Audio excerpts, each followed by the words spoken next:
Hey there, welcome back. Welcome back to the channel. Well, as you can see right there, we're going to be doing Friday the 13th, Part 5, A New Beginning. And this movie here is known as the Black Sheep of Friday the 13th series. So if you're new to this channel, and you're new to this video, if you've never seen any of my videos before, welcome. And please subscribe. You can see that little logo down there at the bottom of the screen on the right. And that right there, you just click on it and you automatically subscribe. And without even leaving the channel. So please hit that button. Please give this video a big thumbs up. And please leave comments letting me know your thoughts on Friday the 13th, Part 5. So Friday the 13th, Part 5 continues with Tommy Jarvis. It's a few years later, and instead of Crystal Lake, we're at a halfway house for people who are having problems, like mental problems and stuff like that. And so this movie, I mean, me personally, when I first saw this when I was a kid, I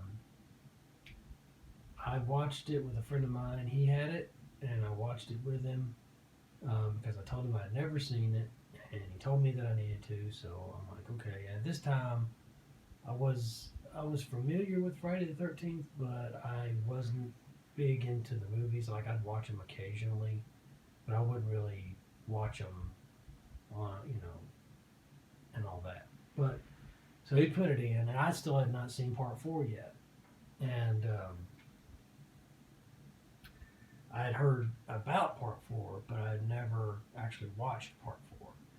And so he put it in, and we watched it at 5 o'clock in the morning.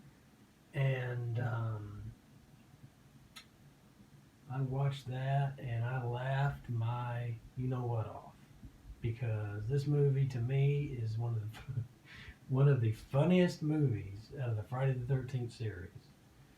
Because this movie is all over the place. It makes no freaking sense. Well, in a way it does, in a way it doesn't. Like, as far as the actual Friday the 13th movies go, it makes no sense. Because this movie is just... Some people hate it. Some people don't hate it. Some people despise this movie. Me personally, I don't despise it. I think, like I said, this is like the comedy version of Friday the 13th. And if you have not seen this movie yet, for some reason, go check it out. And then come back and watch this review, because this will contain spoilers. And if you just want to be spoiled, well, then stick around. And you're going to get spoiled. But this movie, to me, after I watched it, I asked my friend, I said, what in the world did I just watch? Because my last memories of Friday the 13th were from Friday the 13th Part 2 and 3. And this was nothing like those two movies. And I mean, me and him both were just cracking up all through this movie, because this movie is just hilarious. Number one, you have this redneck family, and every time I think about them, I crack up. But Ethel and Junior, and these people, I don't know where they're from. I heard that they're from Alabama, but I don't know. It's not accurate. But these people are the most funniest people, especially the mother. Ethel, she is hilarious. She had me laughing every time she was on the screen. And it was something. I loved it. That's what made me like this movie so much, is that family, that mother and son, are the two most funniest people in this movie. And of course, they didn't get Corey Feldman. Well, they did have Corey Feldman at the very beginning of this movie, but he was off working on another movie at the time, and that movie was called The Goonies, which I'm thinking about doing a movie review of that because I have not seen a movie review here on YouTube about The Goonies, so I may do one in the near future. So if you're interested in that movie, please stay tuned for that video. But he was off doing that movie, so he wasn't able to do this. Now, he did do the very beginning, the first 5 minutes of the movie, and that was it. But then they got somebody else to play him, Tom Shepard. And me personally, Tom Shepard's okay playing Tommy, but I think they could have got somebody better. I watched the commentary for this movie, and he says on it that he loved doing this movie and that he thought it was the greatest Friday the 13th. No, wait, Shavar Ross said that. I don't know if he was kidding or if he was actually serious, but he said this is the greatest or the best Friday the 13th of the series. But I don't know if he was joking or not. But anyway, he had to have been joking. I don't know. I think he was just saying that because he was in it. But Tom Shepard in that commentary said that he thought it was a great role. He thought it was he loved the fact that he didn't have any lines. He thought it was going to be some epic part, and I don't know about epic, but it was good. So anyway, he plays Tommy, and he don't speak hardly at all in the movie, but man, can he fight. That's the only good thing about Tom Shepard's character, Tommy, is that he can fight.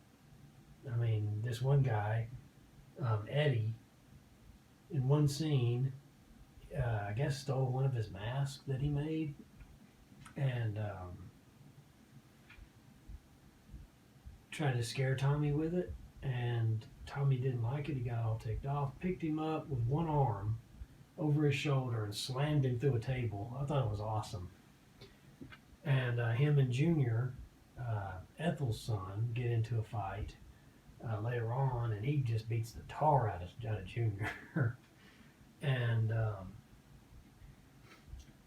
so that's the only good thing about Tommy in this, in my opinion, is that he has good fighting skills. But other than that, I don't really care for Tom Shepard's character, Tommy, in this movie all that much, because he's not in it very much, and when he is in it, he's kind of just standing around, not talking. He kind of does kind of save the day at the end, but yeah, for the most part, I'm not a big fan of Tommy in this movie. But the kills were decent. You could tell the MPAA started really cracking down on Friday the 13th, and starting with this movie, because the kills are done kind of badly. Like you see the kill, but you cut away too soon, and it's just not a good kill. And even the director, Danny Steinman, who said that the kills weren't that good, that they had done better, but the MPAA wouldn't allow it. But yeah, so this movie was kind of doomed from the beginning. But Danny Steinman in that commentary, if you do happen to have this movie on Blu-ray or DVD, check out the commentary, because the commentary is hilarious. The commentary is Danny Steinman, Shavar Ross, who plays Reggie, and Tom Shepard plays Tommy, and this other guy, he worked on the film. I don't know what he did. I can't remember, or if he was just a fan. I don't remember. But anyway, they got him on the phone, and but this commentary is the best commentary out of all the Friday the 13th commentaries in those series. This commentary is just hilarious. You can tell they're not being serious at all during it. It's just, I think they knew they had a train wreck, and they were just, making it easy on themselves and just making fun of it along with us. I don't know, but if you happen to check out, if you have the chance to check out that commentary, please do. But yeah, so the kills aren't all that great. The music, once again, is really, really good. Um, this movie is kind of like a whodunit, kind of like the first one, the first movie, first Friday the 13th. Um, and you don't really know. Well, yeah, actually, you do. If you're smart, you know who this is from the very beginning because, spoiler alert for those of you who stuck around who haven't seen this movie yet, this is not the real Jason in this movie. At the very beginning, this overweight kid gets chopped to pieces by another patient person living at this house and over a candy bar. And he gets chopped to pieces over a freaking candy bar. Let that set in for a minute. He got killed over a candy bar. Pretty crazy in my opinion. But this guy chopping wood, Victor, apparently he's got some mental things going on up in his head and he's very ill-tempered. So Joey, the overweight kid, offers him a chocolate bar or a piece of one or whatever. And Victor said he didn't want it, but Joey wouldn't take that for an answer, and he just kept on and kept on, and he put the chocolate bar on the wood that he was chopping, and said that you can have a bite, you can have it later. And Victor grabs the axe and chops the chops the candy bar, and tells him to leave him alone. And of course, Joey gets offended and says, well, if that's how you feel, then just forget it. But I really think you're out of line. And he turns around and starts to leave, and Victor grabs that axe and just goes to town and chops him up to pieces. And the ambulance driver, Roy Burns, is one of the people that come and pick up the body. And lo and behold, it's his son Joey. But you don't find that out until the very end of the movie when the policeman is talking to Pam and explaining to her why Roy did what he did and pretended to be Jason. But obviously you can tell that it was him all along because when they go and pick the body up, he notices that's his son and he looks right up at the camera with this mean, bad look on his face, and it's so obvious that that's who that is. So this whodunit doesn't work because we all know who it is. So anyway, that's pretty crazy. But yeah, I don't know what else to say about this movie. Danny Steinman in the commentary says at the very beginning of the commentary the whole purpose of this movie being made, and he says that he was told by the people who wanted him to do this movie that he had to have a kill or a jump scare every 8 minutes, I believe, 8 or 9 minutes. And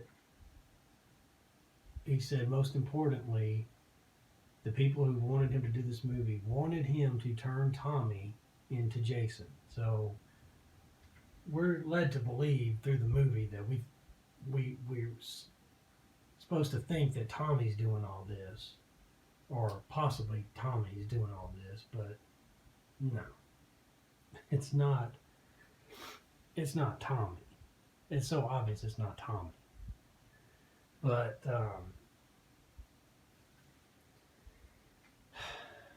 I don't know what else to say about this movie. Check it out. You'll laugh your you know what off because it is the most absurd movie you'll ever watch in the Friday the 13th series. And so Go check it out. And if you like this video, please give it a thumbs up. Please leave a comment. Let me know your thoughts on this movie. And please subscribe. And that'll do it for Friday the 13th Part 5, A New Beginning. So I hope you enjoyed. Please stay tuned for Part 6, 7, and 8. They'll be coming in the near future, possibly tomorrow. So stay tuned for those. And hope you enjoyed this video, and I will see you in the next video.